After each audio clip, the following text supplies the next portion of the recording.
dito sa kabila is overcrowded na mga buddy. Kita nyo naman kung gaano kadaming feeder na nandito mga buddy. Ayun o, sobrang crowded na. Bam! Dami o.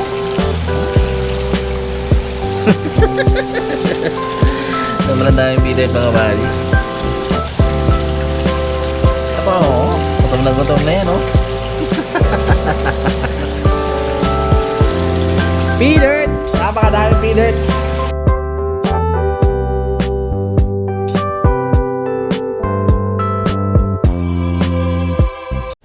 Yo, what's up mga buddy? Welcome back sa ating channel!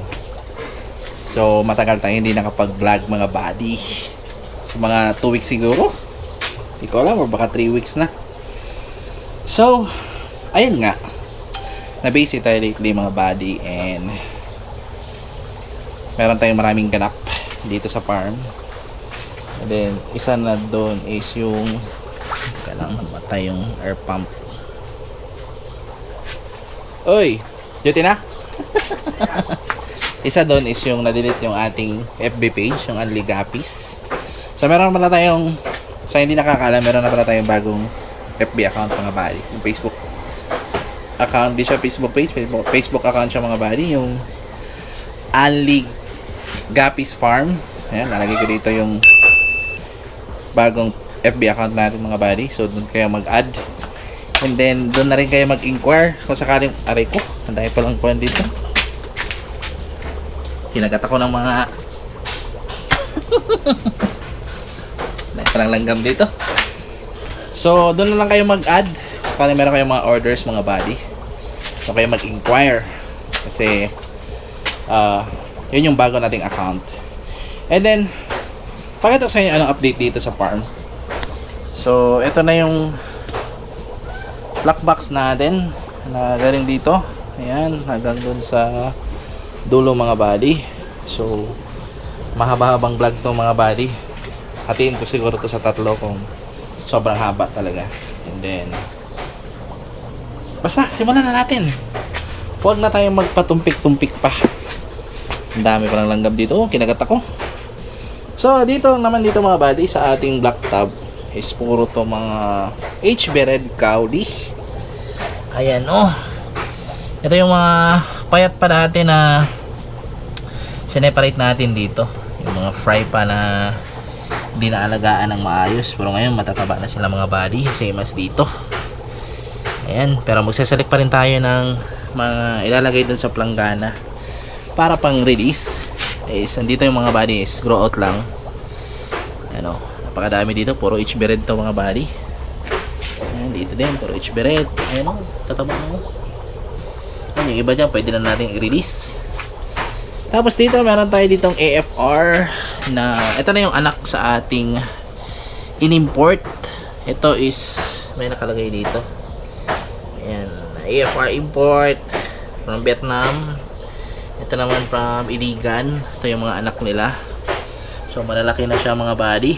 And pwede na nating i-select para sa panibagong breeders. Pero sa ngayon is wag muna. Aray ko, dami pala ditong Tapos dito, puro HB Red din. Ayan, mga HB Red. Ito naman, mga HB Red. Ayan o. Diba? Same as dito. Dami. Dito, pwede na tayo ditong kumuha ng pang-release. Meron din tayo ditong pang-release mga buddy. Ayan o. Dami din dito. Ayan, yung laman pala dito mga buddy is puro HB Red tsaka Wild Red. Ayan, puro stock yan. Walang bakanting slot dyan mga buddy. Puro may laman na isda. And ayan siya o. So, puro yan may lamang isda mga buddy. Ano ang kakapal ng halaman oh. So gusto ng halaman ng kuan, yung tubig kasi aray ko. Dami ng mga agat dito. Dito din HB Red. Ito HB Red ano. Malalaki na oh, pwede nang i-release. Ayan, meron ako nakuha dito na pang-release. Pero meron pa tayo diyang mas malaki pa na pwede nating ibenta mga buddy. Dito naman puro Wild Red. Ayan, mga wild red naman to dito mga buddy. And pwede na rin tayong kumuha dito ng pang release na wild red. Medyo mahina na yung compressor natin kasi sobrang dami na ng setup. Ayan o. And dito din sa mga drum is na-reset na. Ayan, gumagana na nga lahat o. Dito meron din tayo ditong, teka, continue muna natin doon. Unahin muna natin dito. Pero before that, may tumatawag. So sagutin muna natin to. Tumatawag si Buddy Router. Ayan o. Matawag. So breakan ko yung mga buddy. So ituloy natin mga buddy. So dito mga buddy is mga fry ng HB Red. Ayan o. Madami din dito mga buddy. Pero nakuhaan ko na to ng malalaki. Ito mga kasunod na. Liwanag kasi ng flashlight. Ayun, mga magkasunod na size. And then baka ilipat din natin to sa planggana kasi masyado silang crowded dito. For the meantime, go-grow out muna natin dyan mga buddy. Tapos balik tayo dito. Ayan. So dito is mga wild red na pang release mga buddy. Madami tayo dito pang release. May mga fry na nga oh. Kunin natin yan. And kailangan natin ikat tong hose kasi pag sobrang taas ng tubig hindi na siya bumubuga. Ayan. Ibig sabihin ng mga buddy, kailangan natin dagdagan yung ating compressor na LP100 nandun. Isa lang kasi yung nagdadrive sa lahat ng nandito mga buddy. Ayan, lahat ng setup. Isang compressor lang yung nagdadrive. Pero pwede pa yan. For the meantime, basta ikat mo lang tong ganito lang lapit sa taas. Actually yung purpose ng air pump mga buddy is para itulak lang yung oil film sa taas. Kung nakikita nyo yung mga film, ayan, galing sa feeds. Yan yung purpose niyan mga buddy. Hindi para i-oxygen yung isda kasi yung gapi naman mga buddy nabubuhay yan kahit walang aerator. Pero since meron naman, lagyan na natin, di ba? So dito is puro wild red yan. Malalaki na, may mga fry pa nga oh, na kailangan i-harvest. Dito mga magkasunod na all males. Ito all males to eh. Yan, dito din halos all males tong nandito. All males, same as dito. Ito mahina na oh, kailangan natin itong palitan. Ay ikat para lumakas yung buga. Dito same pero may female na kasama, pero jubi pa. Dito marami. May namatay dun isa. Kukunin natin yan. Hindi talaga naiiwasan yan mga buddy, lalo na pag nagsasaipon tayo ng isda. Yun, may oil film sa taas. Yan yung purpose yan mga buddy. Kaya naglalagay tayo ng air pump. Tapos dito is walang laman. Yan, yung mga drums natin. Isa lang dito yung may laman, dito lang. Tapos dito is wala na. Ayan. Ang purpose ng drum natin mga buddy is kukulturan natin yan ng magnadap niya. Since last week is hindi ko nga naalagaan, nagsimatayan yung ating duck niya. Hindi din pala simatayan, including dun sa taas. Yung setup ko dun sa taas, nagsimatayan yung duck niya dun. May natira tayo dun sa ref. Yung dalawa na yan, may duck niya yan. Diyan tayo kukuha ng pang culture natin. Tapos dito sa baba, ito naman tayo. Dito na-reset na natin to mga buddy. Ayan, na-reset na natin to, same as dito. So prepare na yan para sa mga susunod na ihulog natin for grow outs. Baka same na din ilagay natin dito, HB Red or Wild Red. Tapos may mga bago tayong strain na dumating dito sa farm, pero matagal pa to mga buddy. Bibreed pa lang natin. Meron tayo ditong leopard na half moon. Ayan, mga non-albino. Ayan, mga leopard, isang trio. Tapos isang trio din na albino na half metal na half moon. Ayan, ang albino to, metal na half moon. Ayan, aywan ko sana yung iba. Basta dito lang yan. Trio din yan mga buddy. Ayan, trio din yan sila, albino na metal half moon. The rest puro HB Red, same as dito, HB Red din to.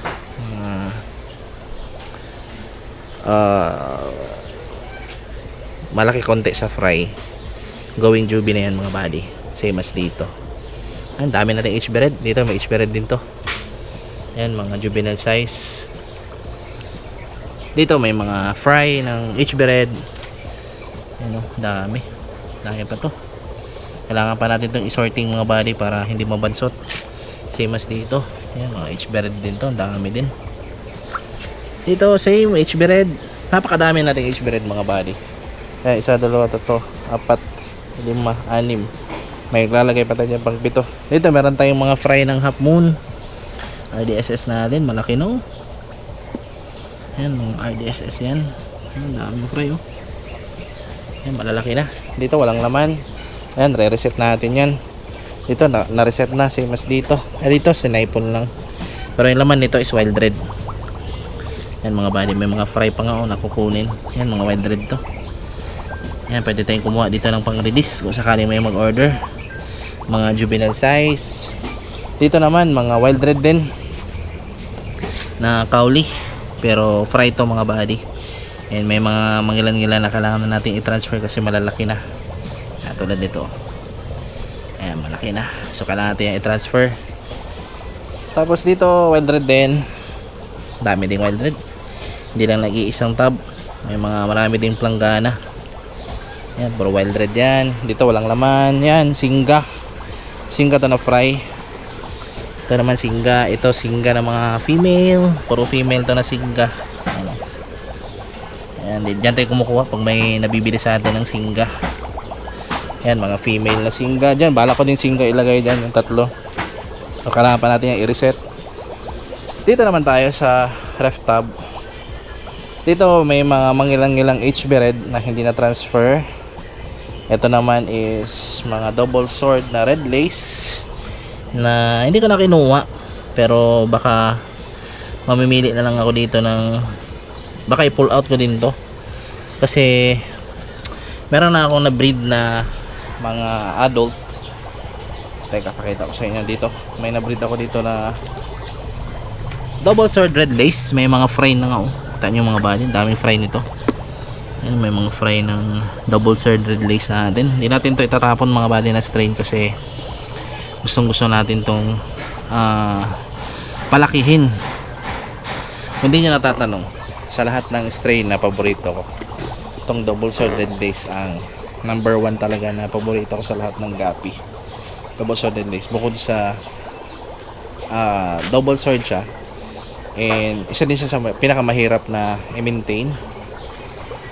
And nagugustuhan ko sa kanya kasi yung red lace mga buddies, yun yung pinakapaboritong strain talaga kahit sa Delta, kasi dyan ako nag-start na sumali sa show, yung mga red lace na Delta. Kaya yung lumabas tong double sword red lace, isa to sa pinakamahirap kong nakuha na strain, and ngayon is na-maintain ko pa rin kahit sobrang tagal na to sa akin. Hindi ko talaga tinapon to mga buddy kasi alam ko na makakaulit